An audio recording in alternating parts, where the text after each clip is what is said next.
లాకేశారు, అదే గేట్ లాకేశారు, ఈ గేట్ లాకేశారు.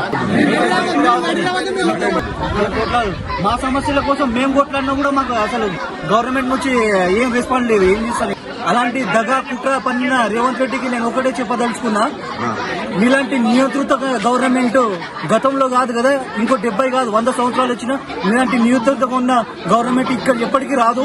ఇలాంటి దగా 420 హామీలు ఇచ్చేసి అందరినీ నమ్మబలికి గవర్నమెంట్ తీసుకొచ్చావు, మమ్మల్ని కూడా నమ్మబలికావు. 2 లక్షల ఉద్యోగాలు కదా వాళ్ళ గవర్నమెంట్ వచ్చిన తర్వాత ఆర్థిక శాఖ పొందింది జస్ట్ 5,000 ఉద్యోగాలు మాత్రమే. ఆ 60,000 ఉద్యోగాలు గత ప్రభుత్వము ఏదో ఫిలిప్ చేసి వీళ్ళంతా జస్ట్ బీఫామ్ ఇవ్వడం వల్లనే ఏదో 60,000 ఉద్యోగాలు కలిపేసి Rahul Gandhi 420 candidate. First of all చెప్పాలంటే ఒక చెల్లని పైసా ఆయన రాహుల్ గాంధీ. చెల్లని పైసా అంటే ఆల్రెడీ తెలుసు దేశం మొత్తంలో ఆల్రెడీ రాహుల్ గాంధీ ఏంటనేది.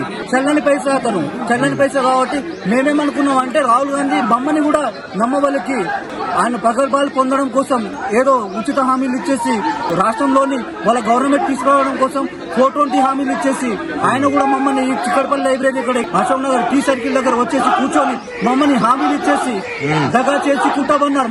మురళి కానీ ఈ కోదండరామ్ సార్ కానీ ఏమనుకున్నామంటే వీళ్ళు నీతి నిజాయితీతో కూడుకున్న క్యాండిడేట్లు అనుకున్నాం. వీళ్ళు కూడా మమ్మల్ని వాడుకొని మమ్మల్ని యూజ్ చేసుకుని తర్వాత వాళ్ళు పదవులు పొందుతారనే విషయం మాకు తర్వాత తెలిసింది. ఈ 2 సంవత్సరాల తర్వాత మాకు తెలిసింది ఏంటనేది వాళ్ళు అసలు. శ్రీధర్ బాబు మీరు ఆల్రెడీ మేనిఫెస్టోలో చెప్పారు ఏమని 2 లక్షల సంవత్సరంలో 2 లక్షల ఉద్యోగాలు కల్పిస్తామని చెప్పడం గానీ, సోమాజిగూడలో చెప్పడం గానీ, శాసనసభలో చెప్పడం గానీ, వగేరా వగేరా మీ ప్రెస్ మీట్ లో మీ మంత్రులు చెప్పడం గానీ, మరి ఎందుకు చెప్పారు అలాంటి అబద్దాలు హామీలు చెప్పేసి? బలమురు వెంకట పెద్ద దొంగ అండి. మమ్మల్ని వాడుకొని మా నిరుద్యోగులను వాడుకొని నిరుద్యోగుల దగ్గర మీరు అరే పుస్తకాలు పక్కన పెట్టేసండి, ఈ గవర్నమెంట్ బీఆర్ఎస్ గవర్నమెంట్ ఉంటే మీకు ఉద్యోగాలు రావని పుస్తకాలు పక్కన పెట్టేస్తే యుద్ధం లాంటి బయట ప్రకటిస్తే మమ్మల్ని నమ్ముకుంటే మా గవర్నమెంట్ వచ్చిన తర్వాత సంవత్సరంలో 2 లక్షల ఉద్యోగాలు కల్పిస్తామని ఆయన చెప్పడం జరిగింది. ఆయన పెద్ద దొంగ అండి. ఆయన నమ్ముకునే మేము మోసపోయాము అసలు అందరము. మేము అందరు నిరుద్యోగులు చిక్కడపల్లిలో నిరుద్యోగులు అందరు విద్యార్థులంతా మోసపోవడానికి ఏకైక కారణం బలమూరి వెంకట అయినా సరే, ఆకున్న ముండైనా సరే,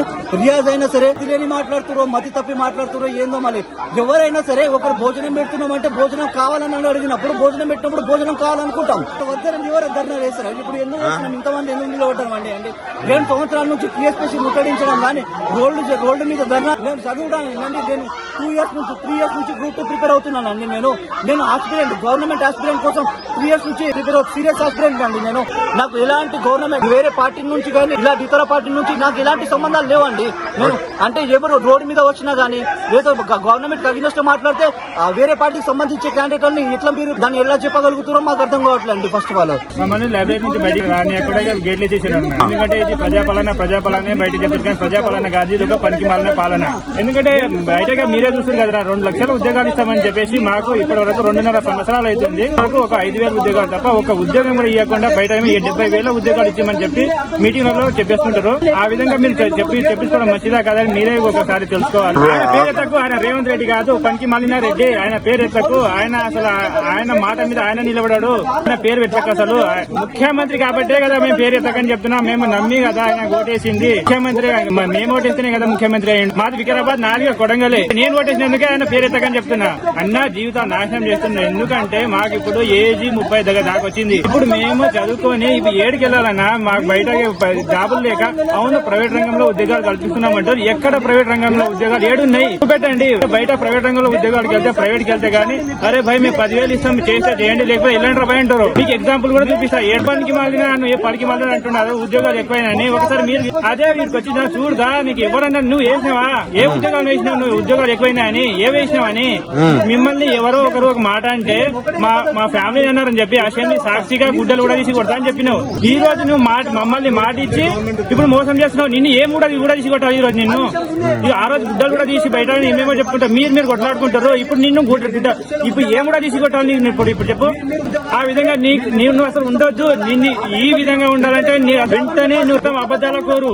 ఒక్క మాట నిజం లేదు. శ్రీధర్ బాబు గారు మాకు జాబ్లెస్ క్యాలెండర్ అని చెప్పేసి చేసిండు. అరే శాతగానప్పుడు మీకు హామీ ఇవ్వడం ఎందుకు, హామీలు పత్రంలో రాసుకోవడం ఎందుకు? మీకు డబ్బుకు ఆశపడి అమ్ముడిపోయిన వాళ్ళు ఒక్కరు కూడా ఇక మాట మీద ఉండేది కాదు. డబ్బుకు ఆశపడి అమ్ముడిపోయిన వాళ్ళన్న వస్తారు, మీకు ఇష్టం అని చెప్పేస్తారు, వచ్చి మాట ఇస్తారు, వెళ్ళిపోతారు తప్ప ఒక్కరు కూడా నిజాయితీ పరులు కారు.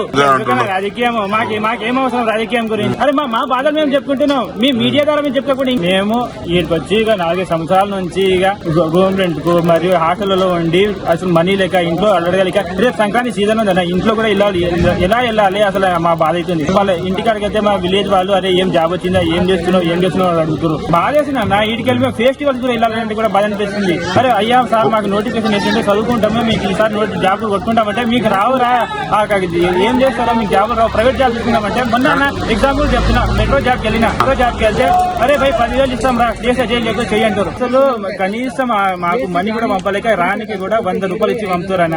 ఇక్కడ నుండి మేము జాబులు లేక ఏం చేయలేక, అక్కడ జాబు చేయలేక, మరి ఇక్కడ తిండి తినలేక ఏం చేయాలన్నా అసలు పరిస్థితి ఉండాలా పోవాలనిపిస్తుంది.